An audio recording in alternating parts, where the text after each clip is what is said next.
Nouveau numéro du journal de bord, Jean-Marie Le Pen, bonjour. Bonjour. Et avec moi pour vous interroger, Marie Derbez. Bonjour Marie. Bonjour. Bonjour. Alors c'est la fin de l'année 2011 et l'heure de faire un bilan, l'occasion donc de faire ce bilan sur le plan politique. Et j'ai envie de vous parler, pour commencer, de la politique internationale de la France. Permettez-moi, si vous voulez bien, que je traite d'abord le bilan du Front National. Charité bien ordonnée commence par soi-même. Alors je rappelle que c'est il y a à peine un an, le 16 janvier, qu'a eu lieu le 14e congrès du Front National, qui a élu Marine Le Pen comme présidente du Front National. Le 20 et le 21 mars, les élections cantonales qui renouvelleront la moitié des conseillers généraux de département, le FN a été présent dans plus de 400 circonscriptions cantons au deuxième tour. Enfin, les 25 septembre, les élections sénatoriales, les françaises de 2011, une percée jusqu'à 5 fois plus de voix qu'aux élections précédentes. La droite parlementaire, elle, pour la première fois, a perdu le contrôle du Sénat, qui est passé à la gauche et au Parti socialiste. Donc un bilan plutôt positif pour le Front National. Je crois très positif, qui en plus a doublé le nombre de ses adhérents dans le courant de l'année. Et vous ne pensez pas que ce sera un feu de paille Non, je pense que c'est durable justement parce que ça s'est prolongé après la campagne électorale qui avait été assez animée. Alors on en vient, si vous le voulez bien, à l'image de la France au niveau international. Il y a la politique internationale de la France en 2011. Mais je crois que ça s'est caractérisé par l'asservissement de la politique internationale française. D'abord, le 15 février, début de révolte contre le colonel Kadhafi, contestation qui dégénère en guerre civile, mais dans laquelle l'OTAN intervient à la demande de la France et avec une participation active des unités militaires françaises et en particulier des unités aériennes qui se vanteront d'avoir fait plus de 10 000 sorties. Ensuite, arrestation, puis mort de Mohamed Kadhafi à Sirte. Le 11 avril, l'arrestation de Laurent Gbagbo, avec l'aide des troupes françaises, là aussi participation active de l'armée française pour mettre au pouvoir en fait un fonctionnaire international de M. Ouattara. Enfin en Syrie, prise de position contre un des seuls régimes laïques de la région et je crois qu'on peut mettre en parallèle le retrait des dernières forces américaines le 18 décembre en Irak et 10 ans d'une guerre qui aura fait des centaines de milliers de morts et aura laissé le pays dans un état épouvantable de division et pratiquement de conflit permanent. La France ne fait beaucoup plus là que suivre les desiderata des États-Unis, elle les précède. Alors les révolutions arabes, bon, ça a été le phénomène de l'année en quelque sorte. Le 15 janvier, la Tunisie a annoncé le départ du président de la République, Ben Ali, à la suite d'émeutes qui se sont produites. Puis, le 11 février, c'est la démission en Égypte du général Moubarak. Alors, en Libye, en Égypte et en Tunisie, un certain nombre de points communs. D'abord, en la cause qui est essentiellement, comme nous en avons déjà à plusieurs reprises parlé, la pauvreté, ce sont des révoltes de la faim et de la misère, beaucoup plus que de la revendication des droits de l'homme. Et en Libye, des causes, parce qu'il n'y avait pas là de problème social en quelque sorte, parce que le niveau de vie était le plus élevé du continent africain, et cependant des émeutes qui sont d'origine politique, ethnique et religieuse. Les déroulements a noté l'appui des Occidentaux en systématiquement aux rebelles dans toutes les circonstances, et enfin, à la fin, une victoire partout des islamistes après les élections qui sont produites. Je crois que la deuxième vague des élections en Égypte a donné à la fois aux frères musulmans et aux salafistes 65%, comme lors de la première vague.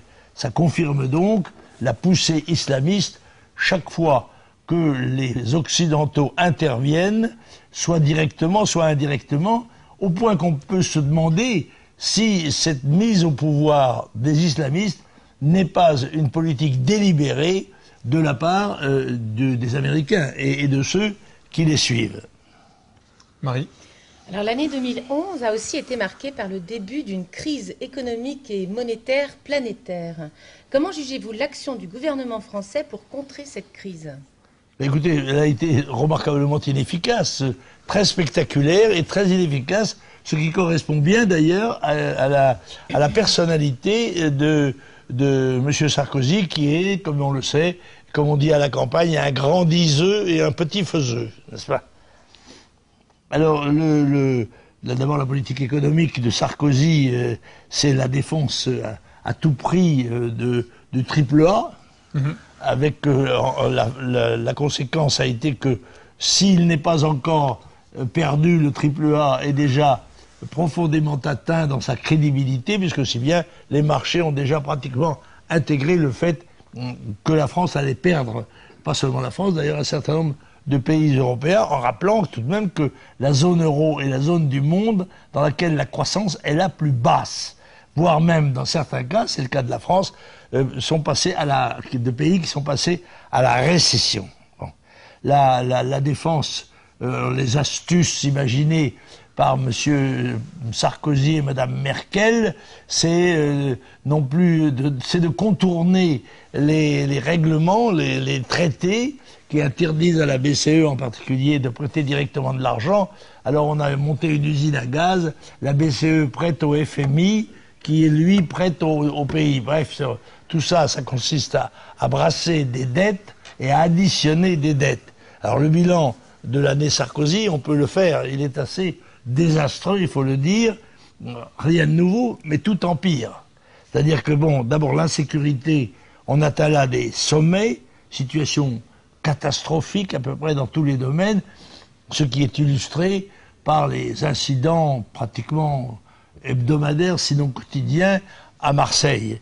Bon, c'est plus de 40% des agressions depuis 2002.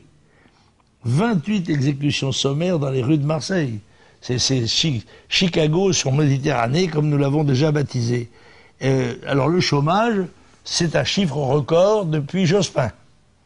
Déficit record commercial, 75 milliards cette année d'euros, et budgétaire, près de 100 milliards.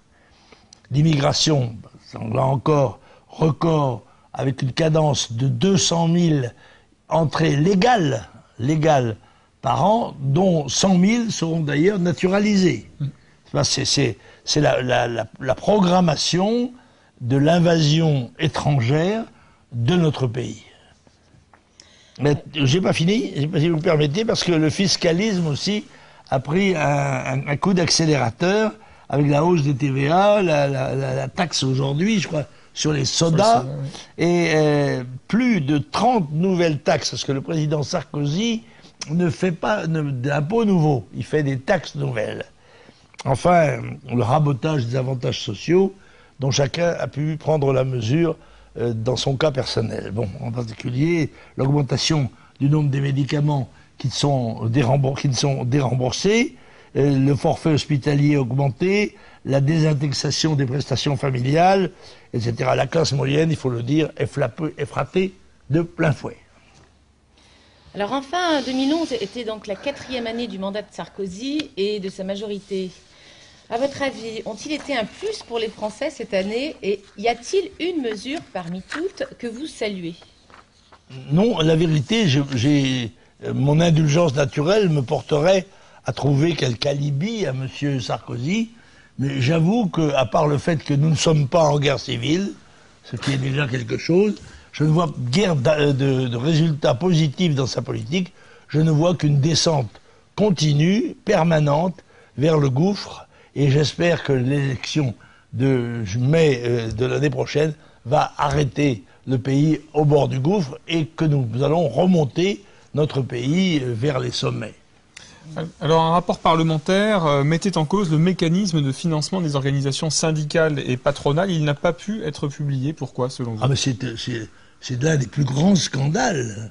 L'un des plus grands scandales qui se produit en France, c'est qu'un rapport parlementaire dénonçant, à la suite de la Cour des comptes, des excès graves, des détournements de fonds très importants au bénéfice des syndicats patronaux, ouvriers ou agricoles, et ce rapport parlementaire dont le but et la finalité est d'informer le Parlement d'abord et le pays à travers lui, a été supprimé. Il est mis sous le boisseau. C'est bien la preuve que ce qu'il avait à révéler est absolument épouvantable. Et là, il y a quelque chose dans notre pays qui est une marque d'un procédé dictatorial, consiste à cacher délibérément la vérité au peuple. J'espère qu'il va se trouver quand même, ne serait-ce qu'une poignée de parlementaires pour protester. On savait déjà les magouilles qui existaient, on savait que les syndicats n'existent pour la plupart que parce qu'ils vivent sous perfusion de l'argent public, c'est-à-dire de l'argent des contribuables, qui permet quand même à un certain nombre de leaders syndicaux de bien se porter. Et permettre surtout aux syndicats de créer des structures sociales attractives, n'est-ce pas, pour augmenter le nombre de leurs adhérents. Et pourtant, nous avons 5% de syndiqués en France, eh bien, de ceci avec l'argent des contribuables. Autrement dit, c'est l'État dépensier par excellence, mais en plus pour des finalités qui sont condamnables. Ça, je crois qu'il faut absolument que les Français exigent de savoir ce qu'il y a derrière le rapport Perruchot, je crois, et ce député qui, je pense, ne va pas rester muet, à moins que d'ici là, il lui arrive malheur, on va peut-être le mettre en prison, le pourchasser, je ne sais pas, ou le menacer. Quoi qu'il en soit, le seul fait que ce rapport parlementaire ait été caché, délibérément, est la preuve qu'il y a là un scandale énorme. Alors, est-ce que vous avez un mot à propos de la nouvelle hausse des tarifs de la SNCF, qui s'ajoute aussi aux nouveaux horaires de train qui font débat et sèment un petit peu la pagaille partout dans toutes les gares? Eh bien, je crois que tout au long de l'année, il en sera ainsi, puisque dans les différents secteurs, on va subir les conséquences de la hausse de la TVA. C'est le cas, c'est en tous les cas l'argumentation de la SNCF, qui déclare que la TVA a augmenté, donc elle répercute ça sur les prix. Elle affirme aussi qu'elle va faire des investissements, il faut bien le dire, dans un certain nombre de cas, c'est nécessaire car notre appareil ferroviaire commence déjà à devenir obsolète. Alors, un petit mot politique sur ces sondages qui sont parus hier et aujourd'hui, notamment les personnes qui agacent le plus les Français, personnalités politiques qui agacent le plus les Français. Vous avez vu Ségolène Royal, Eva Joly, Dominique Strauss-Kahn. Oui, ça, Eva Joly, je comprends. Mais Dominique Strauss-Kahn, bien sûr, il ne fait pas, lui, il n'agace pas, il fait vomir. Mais il y en a d'autres la pauvre Ségolène revient ainsi à la surface du précipice dans lequel elle était tombée. Après tout, je sais pas, c'est le général qui disait qu'on en parle en bien, qu'on en parle en mal. L'essentiel, c'est qu'on en parle. Ségolène a dû être contente d'être parmi les plus urticants des politiques français. Alors, on signale également cette semaine votre interview dans le journal Minute. Vous vous y exprimez sur les 20 ans de la chute de l'Union soviétique. Alors, pour les jeunes qui nous regardent, pourquoi est-ce important de célébrer cela?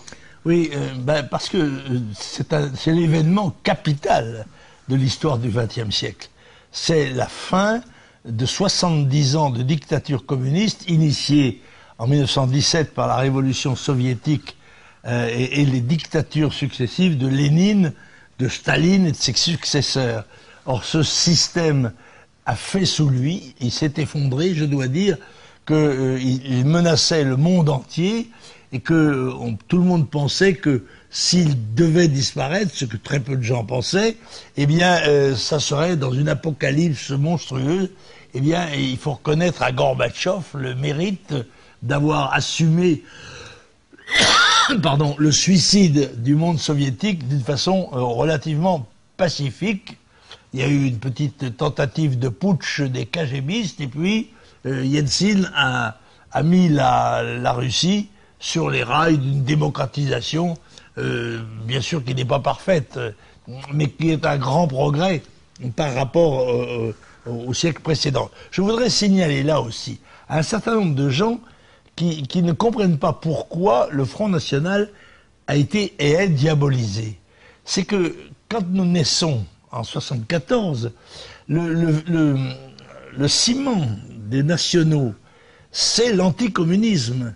C'est la lutte contre la menace soviétique à la fois militaire, politique, sociale, économique. Et les communistes qui sont très puissants, non seulement au Parlement, mais dans tout le pays, dans les secteurs des médias, etc., ont le réflexe, celui qui est adversaire du communisme est un fasciste et un nazi. Et c'est les communistes qui vont fabriquer la légende fasciste, raciste, nazi du Front National, et bien sûr les lâches du bourgeois de la droite vont mettre leurs bottes dans les pas, vont mettre leurs pas dans les traces de bottes du Parti communiste. Mais c'est cela l'origine. Après, on peaufinera sur l'antisémitisme avec quelques coups montés comme Carpentras, etc. Les déclarations soi-disant scandaleuses de Jean-Marie Le Pen, etc. Tout cela, il faut bien que vous compreniez que ce sont des montages et que le parti, le mouvement national suscite tout à fait naturellement des oppositions, les oppositions de ceux qui risquent de perdre leur place par le retour d'une politique française. Marie ? Alors en cette semaine de Noël, le pape, le Saint-Père Benoît XVI, a déploré les persécutions auxquelles sont encore confrontés les chrétiens à travers le monde entier. Nous citerons par exemple le Nigeria, la Corée du Nord.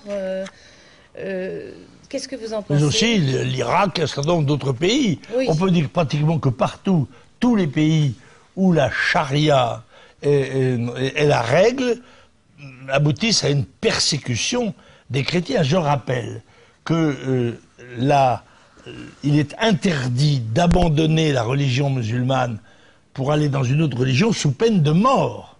C'est clair, ça. Par conséquent, qu'on ne vienne pas nous parler d'islamisme modéré en se référant à la charia.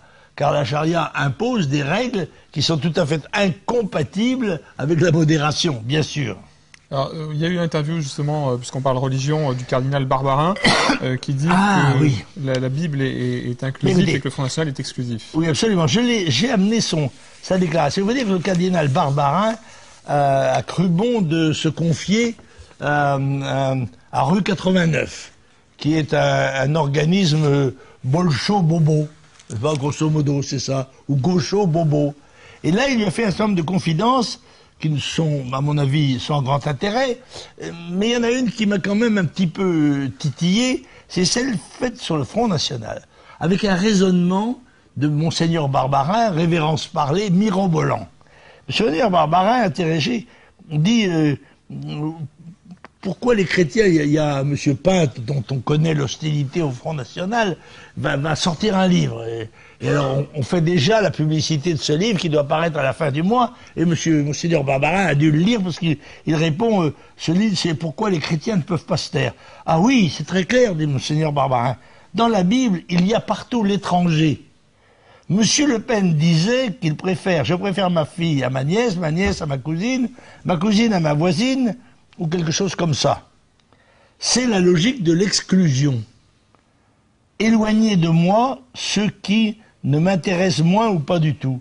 Ben, je dois dire qu'il faudrait tout de même que le Monseigneur Barbarin suive des cours de logique, car le fait de préférer quelqu'un ne signifie pas qu'on déteste les autres ou qu'on veuille les persécuter. Et il ajoute, ce qui est extraordinaire, la Bible, elle, dit-il, est inclusive.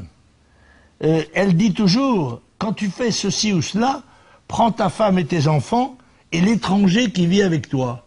Parce que dans le monde de M. Barbarin, dans les familles, avec les femmes et les enfants, il y a l'étranger qui est là. Qu'est-ce qu'il fait là, l'étranger?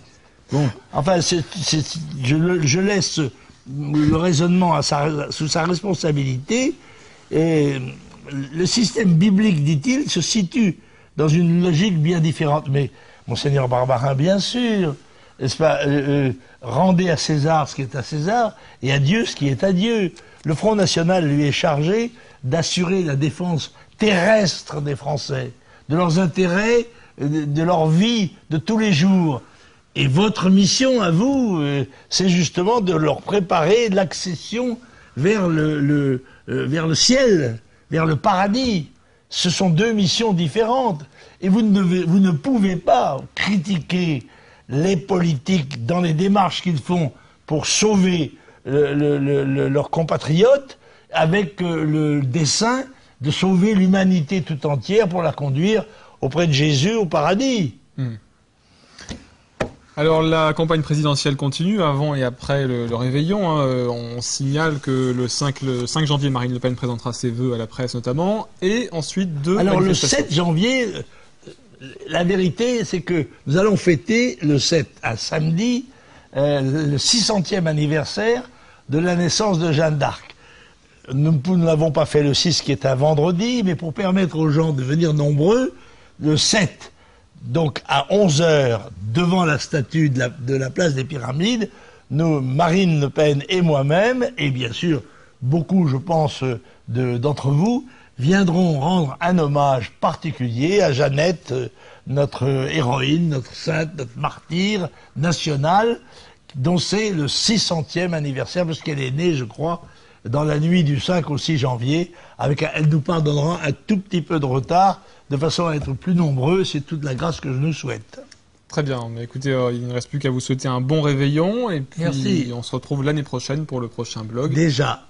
À la semaine prochaine.